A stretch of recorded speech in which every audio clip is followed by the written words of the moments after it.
Dios les bendiga, hermanos. Bueno, vamos a abrir nuestras Biblias en el libro de Apocalipsis, ¿verdad?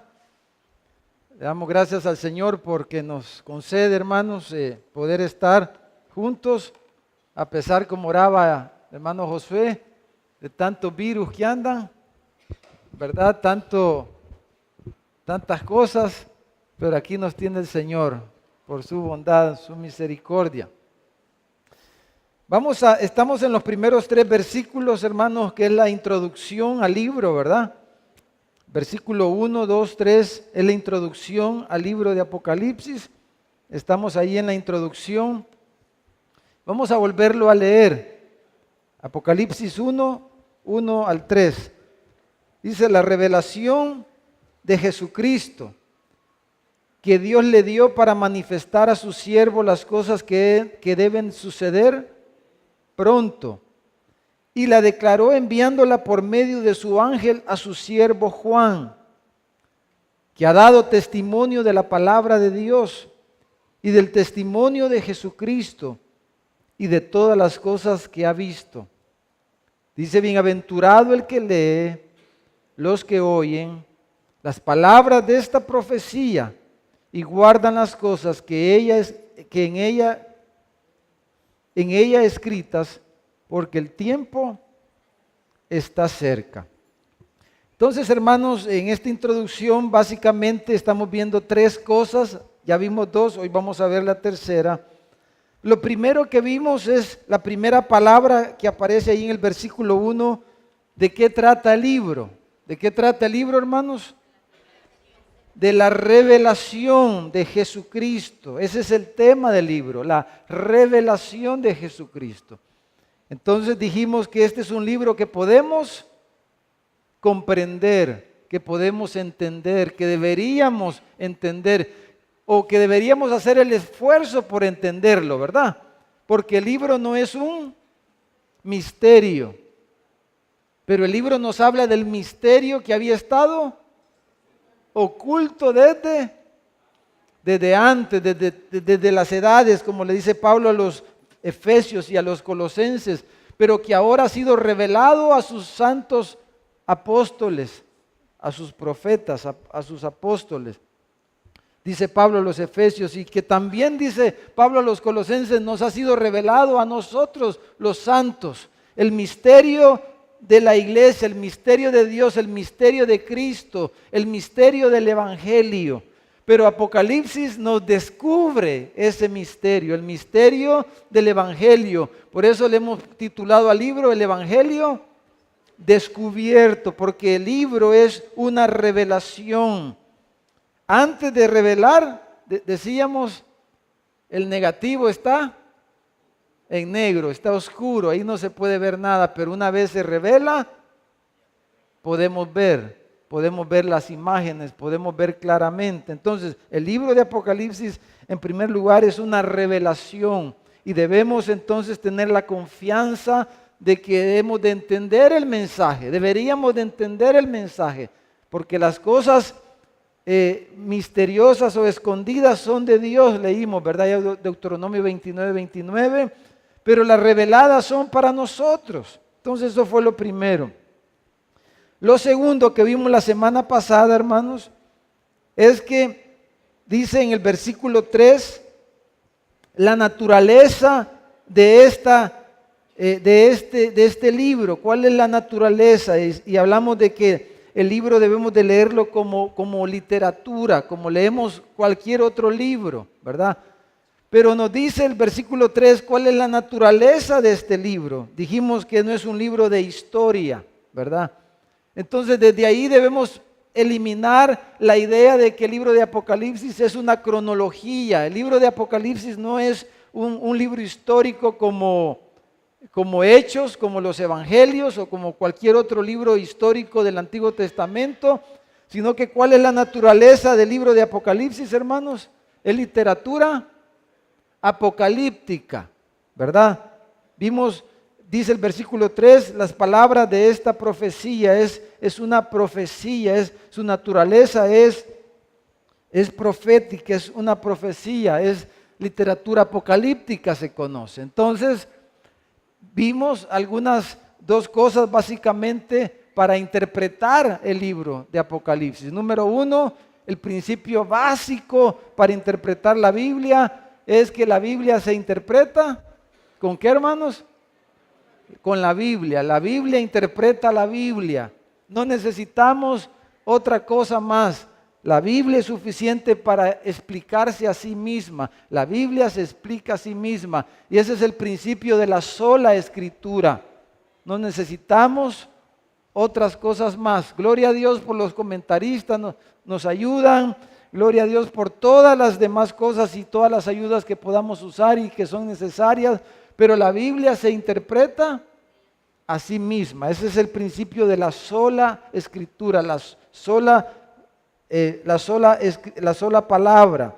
Entonces, y lo segundo que dijimos de la interpretación de un libro profético, apocalíptico, hablábamos de la literatura hebrea, ¿verdad?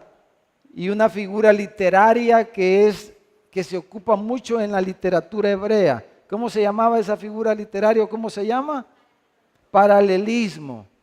Paralelismo viene de paralelo. Paralelo quiere decir que va a la par. Y dijimos que hay diferentes tipos de paralelismo, por lo menos 3 tipos de paralelismo en la literatura hebrea.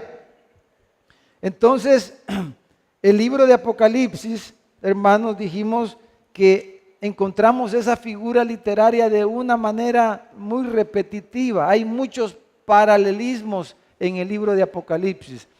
Y dijimos que por eso el próximo miércoles vamos a hablar de cómo vamos a partir el libro, cómo lo vamos a segmentar el libro. Entonces, pero dijimos que el libro entonces lo vamos a partir en 7 partes. Y cada parte es un paralelo, es un paralelismo, es un paralelismo. Cada parte del libro es un paralelismo, es una repetición de la misma historia, ¿verdad? Es la repetición de la misma historia desde un enfoque diferente.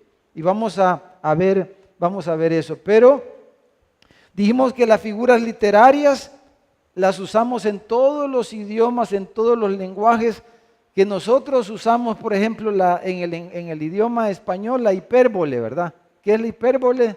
Es una exageración, ¿verdad? Entonces, por ejemplo, a veces decimos, fíjate que estaba tan lleno el mercado, estaba tan lleno el supermercado que no se podía caminar. O sea que no pudiste entrar, le dice usted.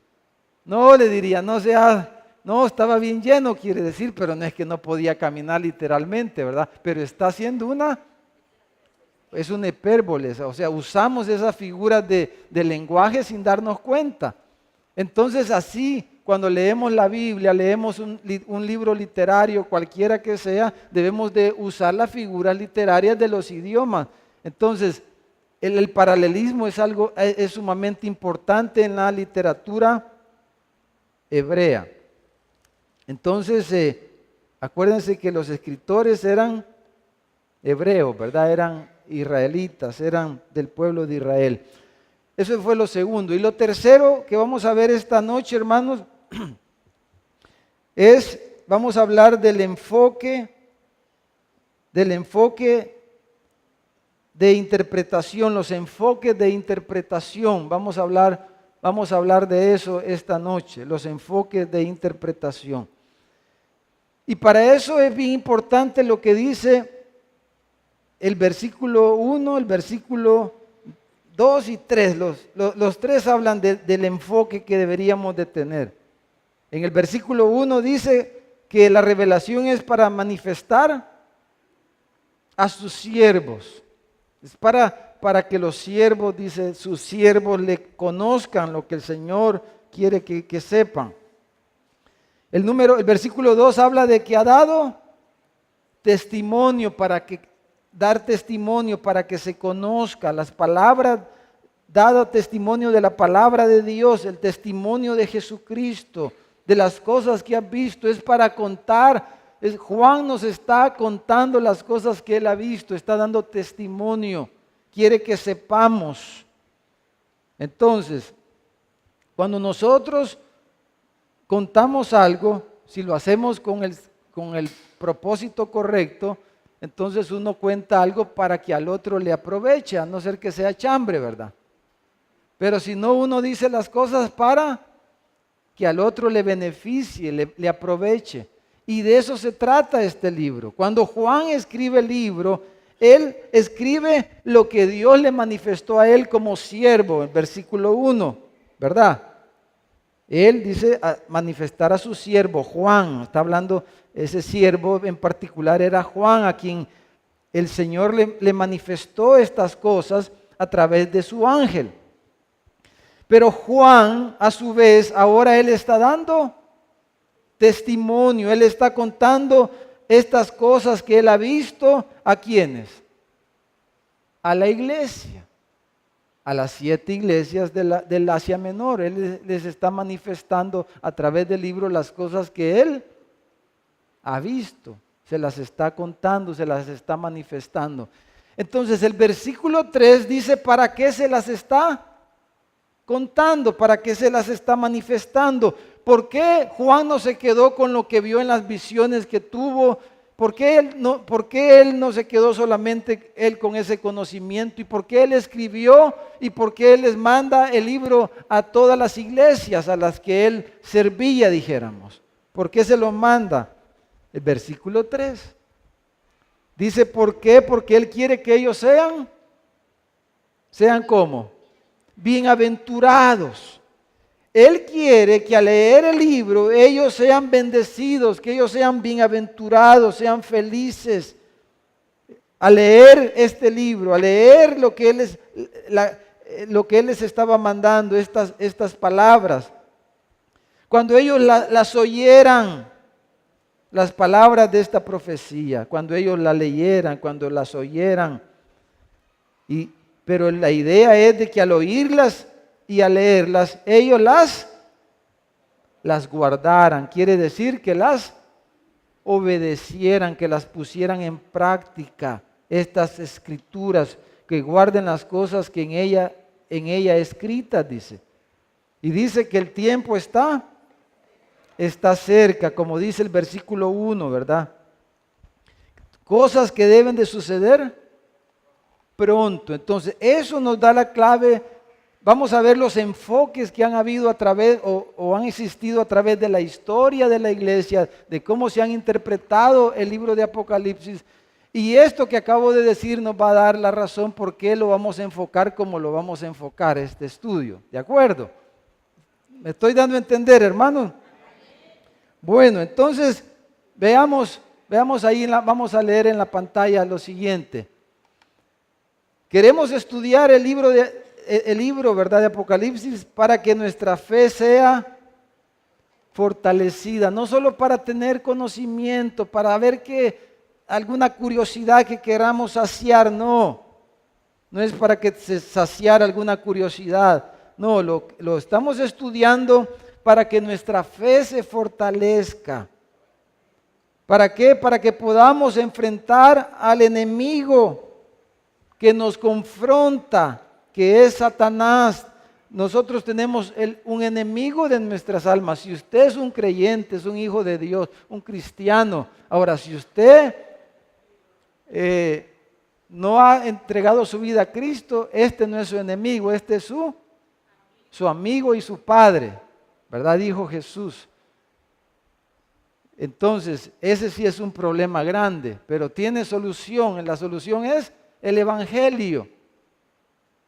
Y esta misma noche usted dele su vida a Cristo. Si usted no le ha entregado su vida a Cristo, ponga su vida en las manos de Cristo, porque el tiempo es cercano y porque Él quiere que usted sea bienaventurado, quiere bendecirle a usted. Pero usted necesita a Cristo en su vida, en su corazón. Entonces, nosotros tenemos un enemigo que nos confronta, que anda alrededor buscando a quien devorar. Entonces, estudiamos este libro porque tenemos una batalla que ya estamos librando. y también para poder enfrentar las cosas que nos esperan mañana, pasado mañana. No sabemos qué cosas vamos a enfrentar en el resto de nuestra vida hasta que Él nos llame. Pero hermanos, cuando vamos al cementerio, hermanos, se ve la realidad. No sé si usted se pone a observar, ¿verdad? Cómo se comportan los que van a enterrar a sus seres queridos cuando en la vela, en el funeral.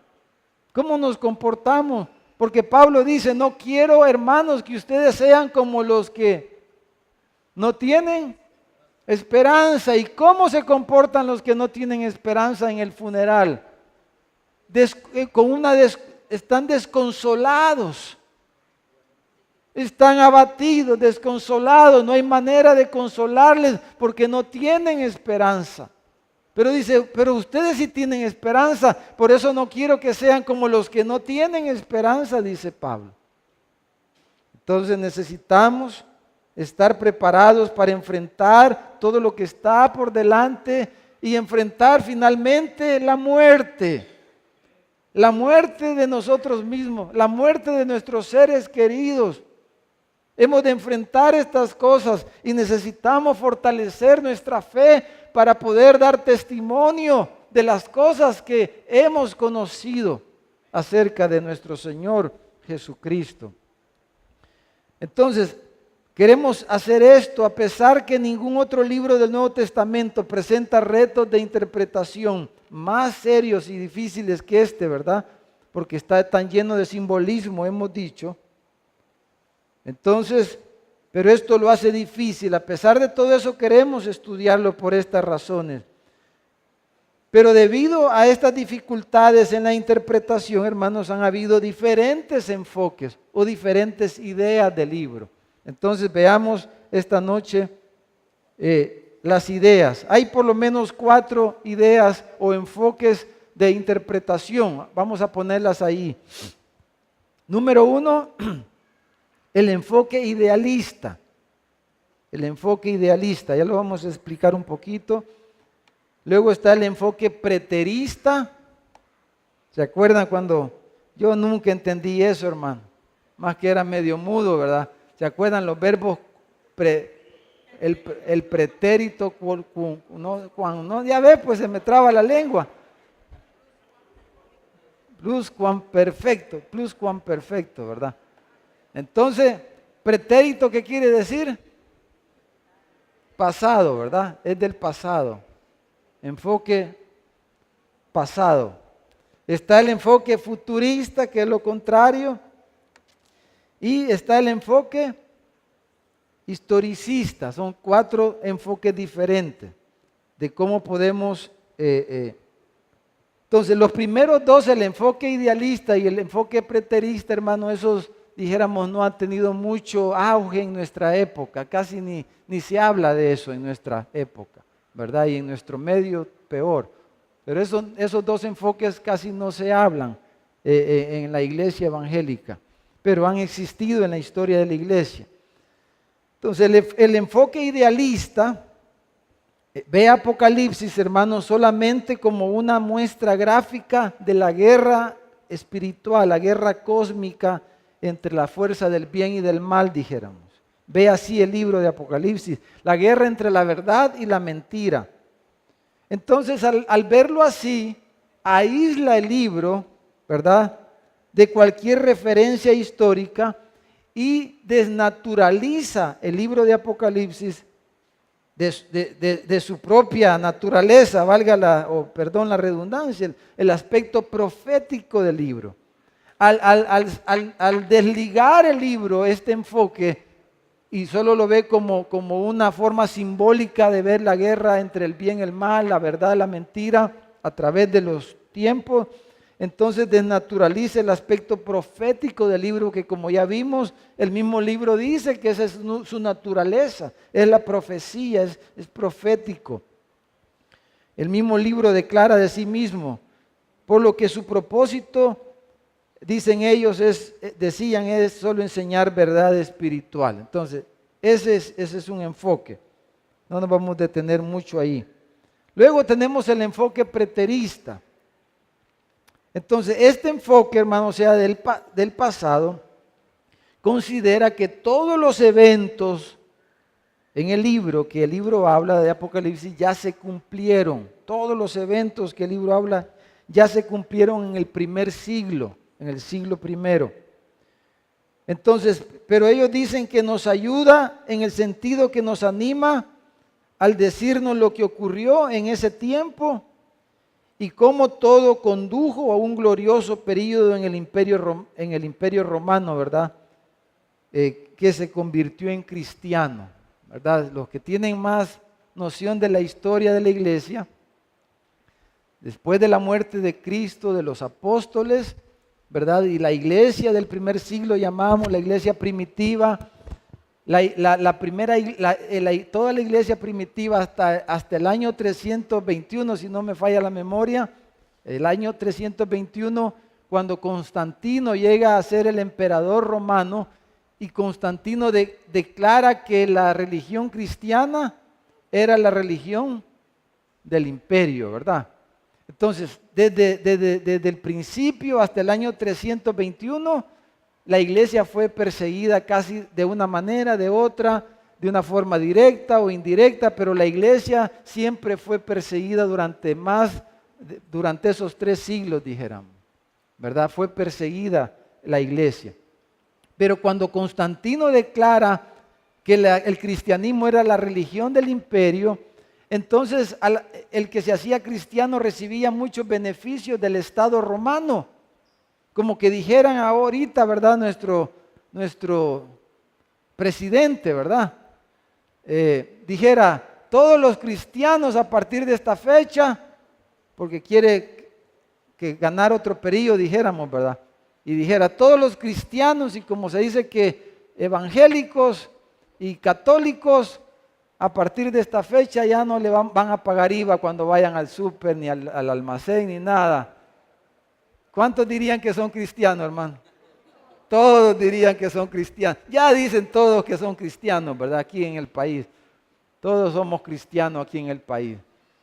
Aunque el país esté de cabeza, pero todos decimos que somos cristianos y que caminamos con Dios, ¿verdad? Quiere decir eso, que tememos a Cristo. Entonces, si dijera, ya los cristianos no van a pagar IVA a partir de esta fecha, entonces, bueno, algo así fue lo que pasó en aquel entonces, ¿verdad?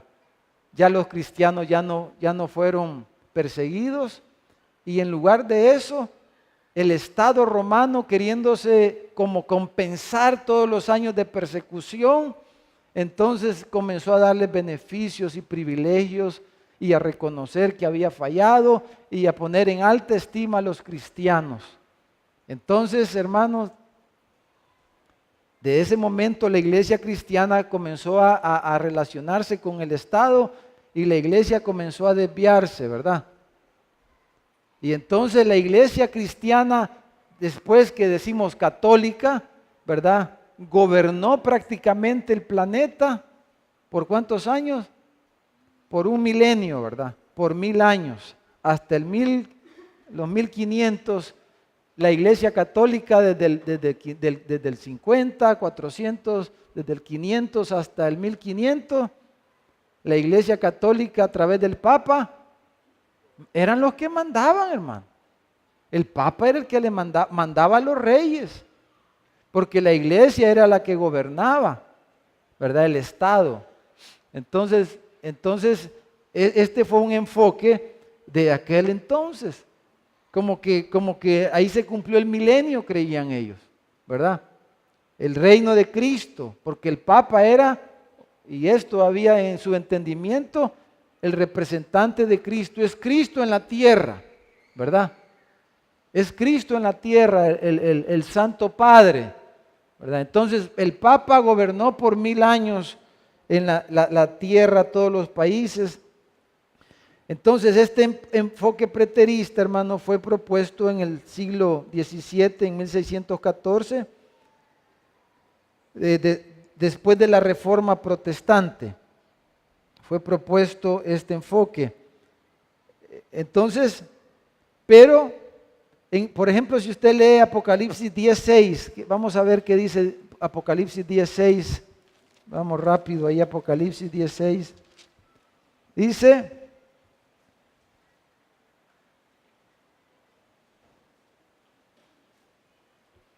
Dice, y juró por el que vive por los siglos de los siglos, que creó el cielo y las cosas que están en él, y la tierra y las cosas que están en ella, y el mar y las cosas que están en él, que el tiempo, ¿qué dice? No sería más. O sea, y pudiéramos leer otros versículos. Apocalipsis nos dice de una y de otra forma que el libro trata del fin de los tiempos. Cuando ya estos relojes ya no van a servir, cuando el reloj, ¿verdad? El cronos va a terminar, ya no, Dios no nos va a marcar ya nuestras vidas por el día y la noche. Ya eso va a terminar. El libro de Apocalipsis nos habla de cuando termine el tiempo. Entonces, ya con solo eso está descartado este enfoque. Cuando dice que todo se cumplió en el pasado, en el primer siglo, y que después ya la iglesia reina, ¿verdad? Y la iglesia sigue, esa es la idea católica, ¿verdad? Esa es la idea de los cardenales, del Papa y de la cúpula, la curia de la iglesia católica, de que ellos, o sea, estamos en el reino de Dios, ¿verdad? Y la iglesia universal católica es la que gobierna, esa es la idea. Pero el libro de Apocalipsis, hermanos, nos lleva a la destrucción, nos habla de la destrucción del diablo, nos habla de la destrucción de todos sus poderes, nos habla del juicio final y nos presenta la visión de los cielos nuevos, tierra nueva. Entonces es imposible sostener esta idea preterista, este enfoque preterista del libro de Apocalipsis, ¿verdad? Decir que ya todo se cumplió, eso es imposible sostener eso, ¿verdad? Con un poquito. Pero esta idea fue propuesta por un jesuita en ese año 1617, que sin duda, dicen algunos comentaristas, se cree que pretendía desviar la atención, ¿verdad?, de ciertos símbolos en el libro que se relacionaba con el papado. Era cosas que ya pasaban en ese momento en la iglesia. Era tan evidente ya que algunos símbolos del libro se relacionaban claramente con el Papa. Entonces esta forma de interpretar Apocalipsis era decir, esto no tiene que ver nada con el Papa, ni tiene que ver nada de esto con la iglesia católica, con la iglesia cristiana en ese momento, no tiene nada que ver, porque ya el libro ya se terminó, ya se cumplió. Entonces ese es el segundo. El tercer enfoque, hermanos, vamos a detenernos en el tercero y el cuarto, el futurista y el historicista. El enfoque futurista, hermanos, como vamos a ver ahorita, es lo que más se ha conocido en nuestro medio. Si usted va a la librería y agarra 10 libros de Apocalipsis o 10 libros de escatología, con suerte 9 o si no 10 tienen este enfoque futurista, ¿verdad? Casi toda la literatura que encontramos aquí en las librerías tienen este enfoque, como vamos a ver ahorita. Entonces, el enfoque futurista tiene varias ramificaciones, pero voy a referirme específicamente a la raíz, a lo básico. Entonces, vamos a ver un esquemita ahí en primer lugar. O sea, el libro mira hacia casi todo el libro, el enfoque futurista lo que dice es que casi todo el libro trata de las cosas que van a hacer en él futuro de los que iban a leer el libro. Entonces, con lo que ya dijimos, entonces ya como que si el libro era para cosas que iban a pasar 2000 años después de cuando se escribió el libro, entonces los que leyeran el libro le iba a servir un poco, mucho, ¿o qué piensan ustedes, hermano? Si el libro habla de cosas que iban a pasar 2000 años después, ¿les iba a servir mucho a los que leyeran el libro? Pues quizás no, ¿verdad? Quizás no le iba a servir mucho. Si el libro tratara solo de cosas que tenían que ver con el futuro lejano. Pero como ya leímos en los primeros 3 versículos, Juan dice que las cosas que él les está escribiendo son cosas que han de suceder. ¿Cuándo? Pronto, dice. Y son cosas, dice que el tiempo está cerca, dice el versículo 3. Entonces, ahí ya este enfoque, entonces comienza a tener, dijéramos, algunos problemas por lo que dice desde el inicio del libro, como ya dijimos. Entonces, el enfoque futurista, hermanos, normalmente parte el libro de Apocalipsis en estas tres partes. Número 1, ellos dicen la primera parte es el capítulo 1, que trata de la visión de Juan, de la visión de Cristo. Esa es la primera parte del libro, la visión de Juan en el capítulo 1.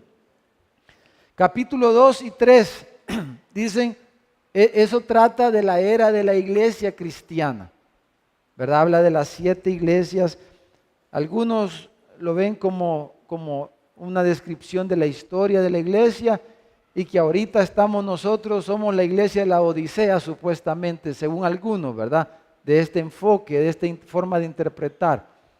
Otros no dicen literalmente que es algo cronológico, las 7 iglesias describen a las iglesias de toda la época, pero se dice el capítulo 2 y 3 describe la era de la iglesia cristiana, ¿verdad? Al final del capítulo 3, la era de la iglesia termina. ¿Estamos, hermano? Entonces, el resto del libro, desde el capítulo 4 hasta el capítulo 22, ¿verdad? Trata del futuro lejano, ¿verdad? Entonces algunos le llaman la séptima semana, para los que han estudiado un poco eso, pero ya son las cosas que van a pasar ya al final de la historia, ¿verdad? Todavía no hemos llegado allí, ¿verdad? Según este enfoque, todavía no hemos llegado a lo tercero, porque todavía está la iglesia aquí, ¿verdad? Ya en el capítulo 4 y 5 hay una descripción de la iglesia en el cielo, ¿verdad? Ahí si usted lee el capítulo 4 y 5 hay una descripción de la iglesia en el cielo. Ahí están los redimidos, ¿verdad? Ahí está el Cordero, ¿verdad? En el trono, como cantamos esta noche, ahí está el Cordero en el trono. Entonces ya la iglesia ha sido arrebatada, la iglesia está ya en el cielo con Cristo para celebrar las bodas del Cordero. Y entonces ese es el capítulo 4 y 5. Entonces del capítulo 6 en adelante ya es la tribulación, ¿verdad? Y ahí se trata de los que Dios va a salvar de Israel. Esa es la forma de enfocar esto del enfoque futurista clásico, dijéramos, original. Hay diferentes variaciones, pero esto es lo clásico. Entonces, todo el libro de Apocalipsis, desde el capítulo 6 en adelante, se trata de lo que va a pasar los últimos 7 años antes que Cristo regrese. Eso es lo que dice este enfoque. ¿Estamos ahí, hermano? Entonces,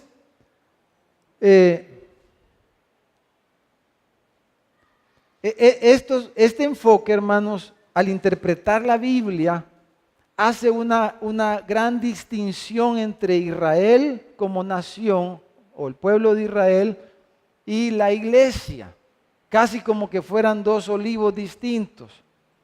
Pero el Nuevo Testamento, Pablo, cuando habla del misterio de la iglesia, no hace esa distinción así tan marcada como se enseñan algunos, ¿verdad? Entonces, porque el misterio es de que de ambos pueblos hizo uno. Y la iglesia cristiana, el verdadero Israel, como le dice Pablo a los Gálatas, el verdadero Israel no son los que vienen no es los que vienen según la carne. No son los que nacieron de Agar, ¿verdad? Porque dice que Sara y Agar eran una analogía, ¿verdad? La verdadera Jerusalén no es la que está allá en el oriente, dice Pablo a los Gálatas. Entonces Pablo no hace una distinción así entre Israel y la iglesia. La iglesia es gentiles y judíos unidos, porque la barrera que los dividía fue botada por el sacrificio de Cristo en la cruz, y ahora de ambos hizo un solo pueblo. Entonces ese es un conflicto bien grande, ¿verdad? En este enfoque. porque desde ahí está haciendo esa distinción. La iglesia termina en el capítulo 6, dijéramos, capítulo 5, y del 6 en adelante habla de Israel y de cómo Dios va a salvar a los israelitas. Entonces, eso ya tiene algunos problemas serios, dijéramos. Entonces, esta división en 3 etapas se basa en Apocalipsis 1:19. Si lee 1:19, leamos 1:19. Esta forma de dividir el libro de Apocalipsis y de interpretarlo se basa en 1:19, cuando el Señor le dice a Juan: escribe las cosas que has visto y las cosas que son y las que han de ser después de estas. Entonces dicen ellos, las cosas que has visto, capítulo 1, eso es lo que había visto Juan. Las que son, ¿cuáles son las que son? La iglesia, la era presente, dijéramos. Y las que serán, después de que la iglesia, las cosas que serán después. Y entonces en base a eso parten de esa forma el libro basado en eso, porque lo complementan con capítulo 4, versículo 1. Cuando Juan dice, después de esto, miré. Entonces dicen, porque ahí en el capítulo 3 termina las cosas que son ahora. Y después de esto, de estas cosas que son ahora, miré, y ya está hablando del futuro lejano, ¿verdad? Entonces ese es, dijéramos, el esquema básico del enfoque futurista. Entonces, y ellos, para los que tienen esto en mente, voy a hacer esta mención. La profecía de Daniel habla de 70 semanas de la profecía. Entonces, habla de que hasta la semana 69 se cumplió, ¿verdad? Según la descripción de Daniel. Y la 70 semana o la última es la semana de la tribulación, ¿verdad? Esta semana última, de quien trata casi todo el libro de Apocalipsis, ¿verdad? Entonces, toda la era de la iglesia prácticamente es ¿cómo se llama? Un intervalo indefinido, que es entre la semana 69 y la semana 70. Y hay un intervalo, ahora son 2000 años. ¿Qué tal si se convierten en 3000? No sabemos, pero entonces es un intervalo ahí indefinido, y ese es otro punto ahí bien débil en esta forma de enfocar el libro de Apocalipsis. Entonces, el enfoque futurista, hermano, fue propuesto por otro jesuita. En la primera vez que se habló de este enfoque, que se llamaba Rivera, en el año de 1603. Después, todo esto empezó a surgir después de la Reforma Protestante. Pero este enfoque, hermano, futurista fue, dijéramos, aceptado por la iglesia protestante o evangélica hasta el año 1830. Fue aceptado.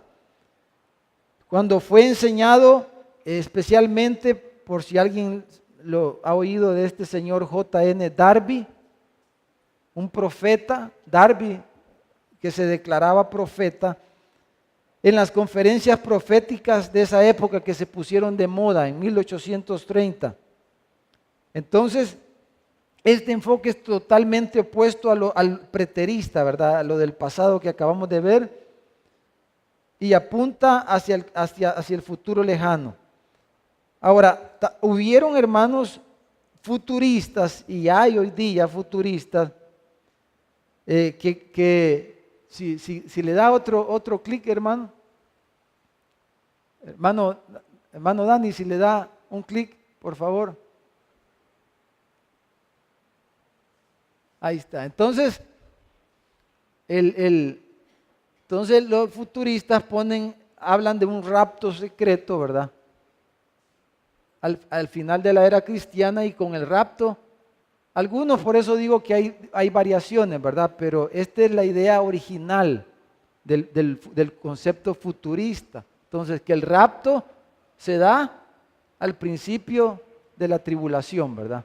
Ese es otro. Después se habla de algunos de que a mitad de la tribulación, y otros aún hablan del final de la tribulación, pero este es lo original. Entonces, se da el rapto secreto de la iglesia, Y entonces, por eso es que la iglesia ya está en el capítulo 4 y 5 en el cielo, ¿verdad? Ahora, hubieron algunos futuristas, hermanos, que fueron futuristas sin creer en ese rapto preliminar, como el famoso, ¿verdad? George Mueller, ¿verdad?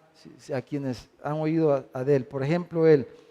Entonces, pero en la historia de la iglesia, hermano, en la historia de la iglesia, ni los puritanos, ni Whitefield, ni Wesley y otros líderes importantes evangélicos del siglo XVII, XVIII, hacen referencia a ideas futuristas cuando usted lee los escritos de ellos acerca de la ¿cómo se llama? De la profecía, de la forma de interpretar el Apocalipsis. Entonces, en nuestro medio, en nuestros países, hermanos, quien popularizó la idea futurista, el enfoque futurista de interpretación del Apocalipsis fue la Biblia de Scofield. Esa Biblia fue la que popularizó este enfoque y que venía junto con el enfoque de, ¿cómo se llama?, de las diferentes épocas, dispensacionalismo, ¿verdad? El dispensacionalismo que dividía la historia en diferentes épocas, fue popularizado este enfoque por la Biblia de Scofield, que muchos de nosotros, yo usaba una Biblia Scofield, y entonces fue lo primero que yo leí acerca del Apocalipsis prácticamente, cuando comencé a estudiar, dijéramos, estas cosas. Pero esa Biblia fue, dijéramos, corrió y se usó grandemente años atrás en nuestros países y en nuestro país, y popularizó este enfoque futurista, ¿verdad? Entonces, ahora, esta idea, hermanos, una de las cosas que ya dije, pero que es un problema grande, dijéramos, a lo que estábamos hablando, es que esta idea futurista, uno de los grandes problemas es que sustrae, fíjese bien, sustrae el valor del libro para los santos que lo iban a leer. Sustrae el valor para los que iban a leer, a quienes Juan le escribió, porque ya decía, si todo el libro casi trata del final, todos esos capítulos trata de lo que iba a pasar la última semana de la historia de la humanidad, entonces los que iban a leer no iban a tener mucho beneficio, pero ya leímos el versículo 3 que lo que Dios quería, lo que Juan quería, es que ellos al leer ese libro iban a ser bienaventurados, les iba a ser de provecho, pues. Entonces, si a ellos no les iba a beneficiar, pues de igual manera no nos beneficia mucho, dijéramos, a nosotros al leer el libro de Apocalipsis. Y de alguna manera, por eso, en estos últimos años se perdió bastante el interés de leer el libro de Apocalipsis, porque si trata de las cosas que van a pasar a saber cuándo, cuando ya la iglesia ya no está porque ya se la llevó el Señor, y casi todo el libro trata de lo que va a pasar ya cuando no estemos aquí. ¿De qué nos sirve, hermano? No nos sirve de mucho, no sirve de nada casi. Entonces este es un problema, dijéramos, grande de este enfoque, ¿verdad? Que desnaturaliza el beneficio que todo el contexto histórico de lo que estaba pasando cuando Juan escribe las cartas, y de lo que el mismo libro dice, de que Juan quería que ellos se prepararan para la persecución que iba a venir sobre ellos, ya sea que fuera en el tiempo de Nerón o en el tiempo del emperador ¿cómo se llama? De Vespasiano, creo que fue ya en los años 90. O sea, cualquiera que haya sido, porque hay algunos que dicen que fue en los 60, otros en los 90, pero cualquiera que haya sido la fecha, Juan quería que ellos estuvieran preparados para enfrentar el martirio, hermano, la persecución. Y usted ha visto las películas, ¿verdad? De cómo ellos morían en el circo romano, cómo fueron quemados literalmente, ¿verdad? Los cristianos. Y el libro pretendía que la fe de ellos fuera fortalecida de tal manera que ellos encontraran y enfrentaran el martirio con gozo, como realmente lo enfrentaron. y fueron quemados y fueron comidos por los leones, cantando al Señor y manteniéndose firme en su fe sin renegar de su fe en Cristo, sin adorar al emperador, sin tributarle al emperador. Entonces, hermano, ese es un problema grande. Ahora, veamos lo último, que es el enfoque que vamos a hacer, hermano, con la ayuda del Señor, y es el enfoque historicista. Hay diferentes ramificaciones. Esta idea historicista, hermano, ve el libro como la historia del reino de Dios. ¿Cómo ve el libro, hermano? Como la historia del reino de Dios, principalmente desde la primera venida de Cristo hasta la segunda venida de Cristo. O sea, este enfoque dice que el libro de Apocalipsis trata de la era de la iglesia. No solo la era de la iglesia del capítulo 2 y 3, sino este enfoque dice que todo el libro de Apocalipsis se trata de la iglesia, del reino de Dios viniendo.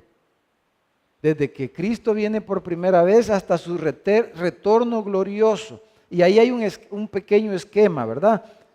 Entonces, porque cuando Cristo vino la primera vez y comenzó a predicar, ¿qué dijo? ¿Cómo predicó Cristo? El reino de los cielos se ha acercado. Por tanto, arrepiéntanse. Y ese es el mensaje del Evangelio, ¿verdad? Arrepiéntete, conviértete. Haz obras dignas de arrepentimiento. Muestra los frutos de tu arrepentimiento, porque el reino de los cielos se ha acercado. ¿Y quién ha acercado el reino de Dios? El Hijo de Dios, Jesucristo, el Mesías. El Hijo, el soberano, el Rey de Reyes y el Señor de Señores vino a la tierra y Él predicó. Había habido alguien que había predicado exactamente como Jesús predicó un poco antes que él. El profeta Juan el Bautista, que predicó de la misma manera. Haced sendas, dice, derechas, preparad el camino del Señor. Lo alto sea bajado y lo deprimido sea alzado, lo torcido sea enderezado. Preparen el camino del Señor, decía Juan. Entonces el reino de los cielos se había llegado en la primera venida de Cristo. Entonces, con la venida de Cristo comienza la era de la iglesia como tal. Y también con la venida de Cristo comienza la era final, los últimos tiempos. Y con la venida de Cristo comienza el libro de Apocalipsis, porque ¿de qué trata el libro de Apocalipsis? ¿De la revelación de quién? De Jesucristo.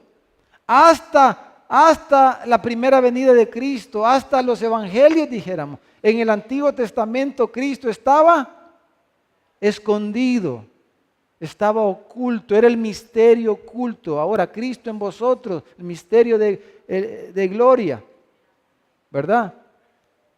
Entonces, con la venida de Cristo comienza la era de la iglesia, comienzan los últimos tiempos y comienza la revelación clara de Dios, del reino de Dios. Jesús le dijo a Andrés, ¿verdad? El que me ha visto a mí, ha visto al Padre. ¿Y por qué Jesús dice, el reino de los cielos se ha acercado? Porque Él se había acercado. Entonces comienza el reino de los cielos en la tierra. O sea, la manifestación del reino. Entonces, en la segunda venida, si usted lee, por el tiempo no vamos a leer algunos versículos, pero si usted, una frase bastante que se repite en el libro de Apocalipsis, es esta frase que dice, ha llegado. ¿Qué ha llegado? El reino de los cielos. En la segunda venida, el reino de los cielos viene a establecerse. En la primera venida, el reino de los cielos se acerca. Algunos le llaman eso la apertura del reino de Dios. Entonces, ¿el reino de los cielos está en la tierra o no está en la tierra, hermano? Ya está en la tierra, en la iglesia, en nuestras vidas. El Rey ha venido a nuestras vidas. El reino de los cielos se ha acercado y los que se arrepienten, los que nacen de nuevo, entran en el reino de los cielos. Ven el reino de los cielos y entran en el reino de los cielos, ¿verdad? Pero cuando Él venga por segunda vez, el reino de los cielos todavía va a ser, o sea, ya totalmente claro, y viene a instaurar el reino totalmente. Ya no solo viene a acercarlo, a aperturarlo, como le llaman algunos, sino que el reino de los cielos viene a instaurarse en esos cielos nuevos y en esa tierra nueva donde va a morar la justicia. Entonces ha llegado las bodas del Cordero, ha llegado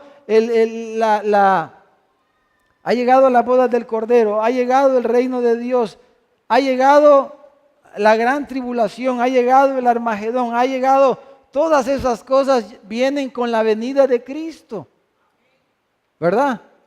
Ha llegado, se ha completado, se está consumando, dijéramos, se está instaurando ya totalmente el reino de Dios. Entonces, este es más o menos el esquema general, dijéramos, de este enfoque, el enfoque historicista. Hay por lo menos 3 divisiones o 3 segmentaciones en el enfoque historicista. La primera subdivisión, esa la enseñó, por ejemplo, Lutero y la mayoría de los reformadores, que dijeron que el propósito del libro era describir las fases de la historia de la iglesia. La segunda subdivisión, quizás un poco más popular hoy día, es la idea histórica continua, ¿verdad? La historia, describe el Apocalipsis, describe la historia continua, cronológica, pero ya hablamos que eso también tiene algunas dificultades. Entonces, que el libro es una historia continua de la iglesia sin interrupción. Pero el enfoque, hermanos, que vamos a hacer, el enfoque que vamos a hacer es este. Si quiere me pone, hermano, la filmina, la 14 creo que es.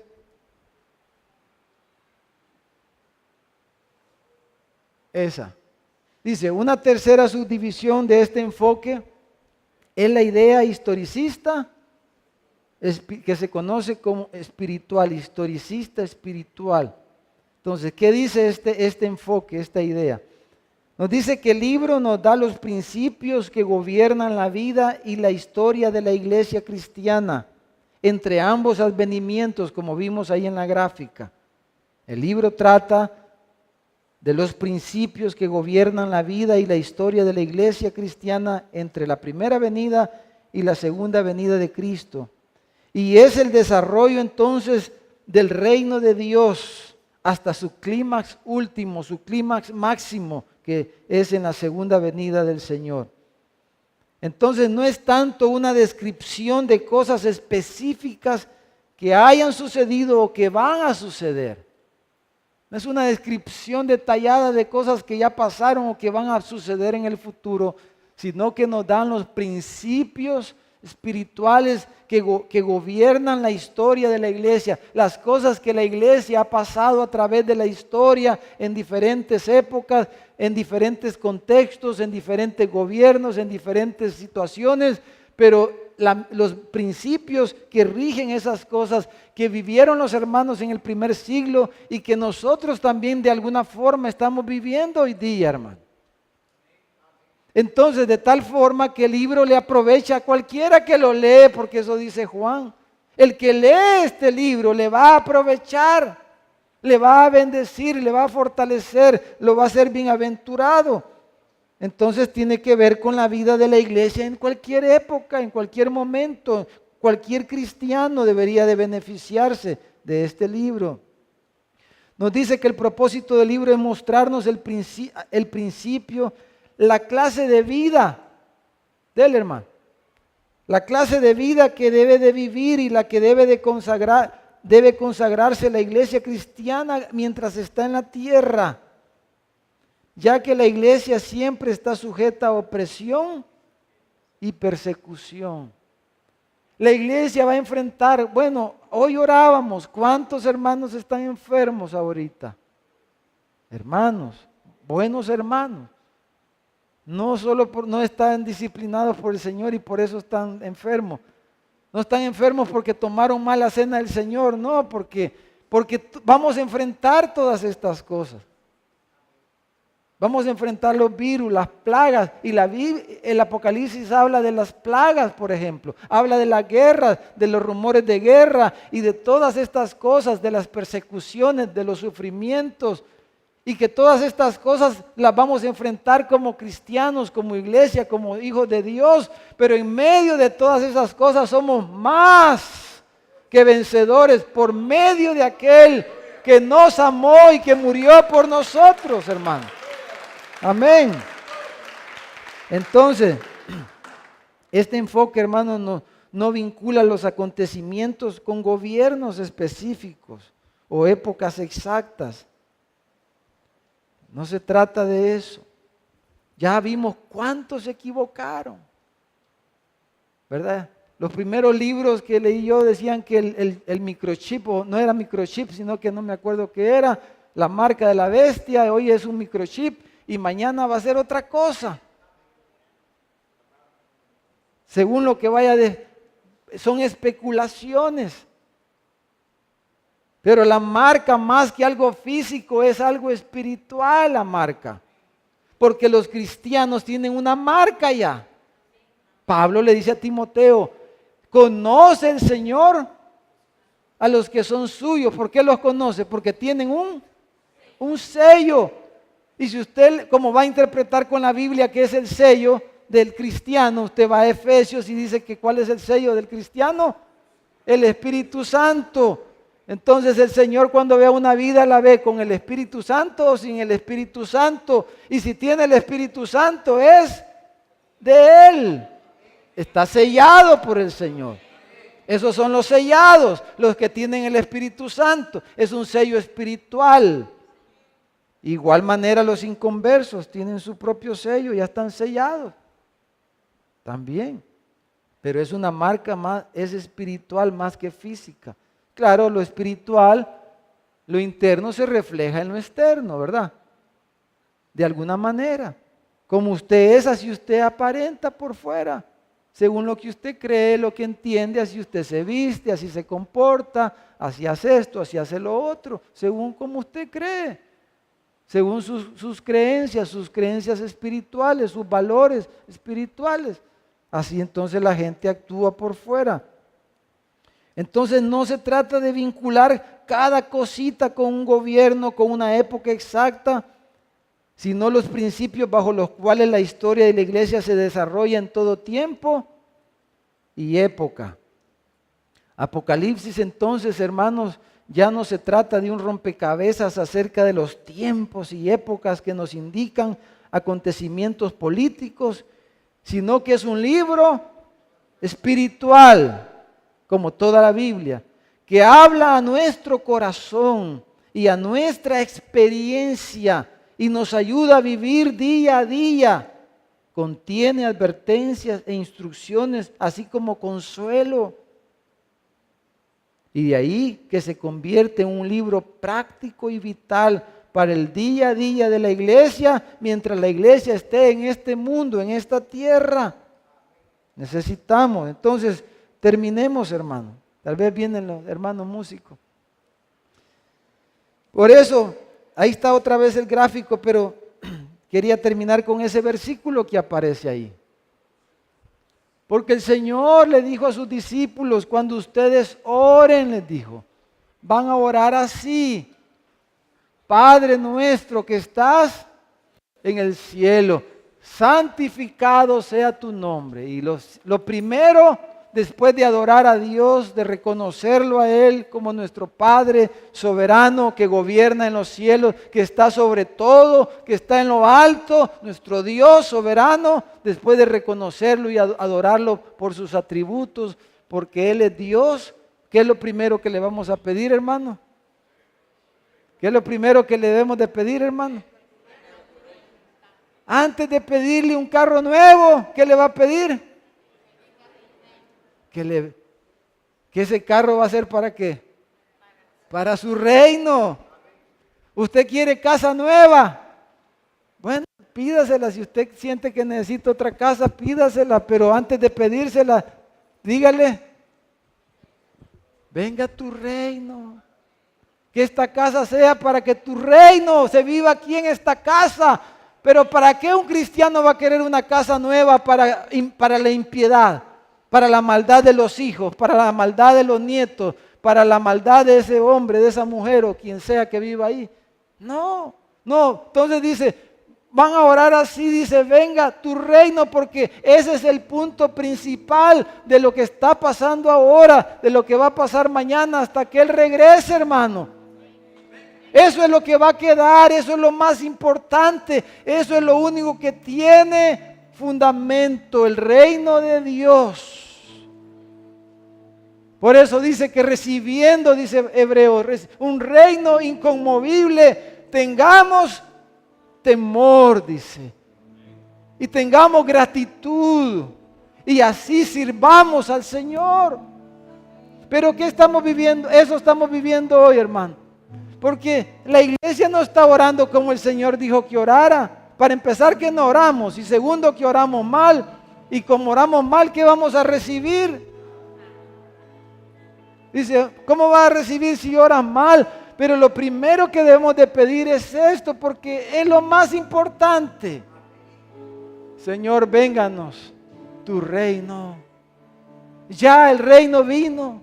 Pero Señor, queremos vivirlo día a día, semana a semana, en mi casa, en mi trabajo, en mi servicio en la iglesia. Que mis hijos vivan tu reino, que no anden haciendo las cosas como a ellos se les ocurre, en contra de la palabra de Dios. Andamos en desobediencia a la palabra de Dios, haciendo nuestras cosas a la manera, ni siquiera consideramos lo que la Biblia nos dice cuando tomamos decisiones. Entonces no estamos, hermanos, no estamos en esto que el libro de Apocalipsis se trata. Hermano, les estaba diciendo Juan, te va a tocar morir en la hoguera, te va a tocar ir al circo romano a hacer el hazme reír de todos allí, a ser devorado por los leones. Pero eso no es lo más importante, está diciendo Juan. Lo más importante es que todo eso va a pasar, porque los cielos y la tierra pasarán, pero mi palabra, el reino de Dios no va a pasar. Ese ha venido y va a venir el reino de Dios y se va a instaurar. Y ese reino va a perdurar porque es reino eterno, es reino sempiterno, no es reino de 1000 años nada más, es reino eterno, hermanos. Es reino para siempre y por siempre. Él es el Señor, Él es el Rey de Reyes, el Señor de Señores, nuestro Dios. Aleluya, gloria, gloria a ti, Señor. Gloria a ti, Señor. Sí, Señor. Gloria, gloria a ti, Señor amado. Aleluya.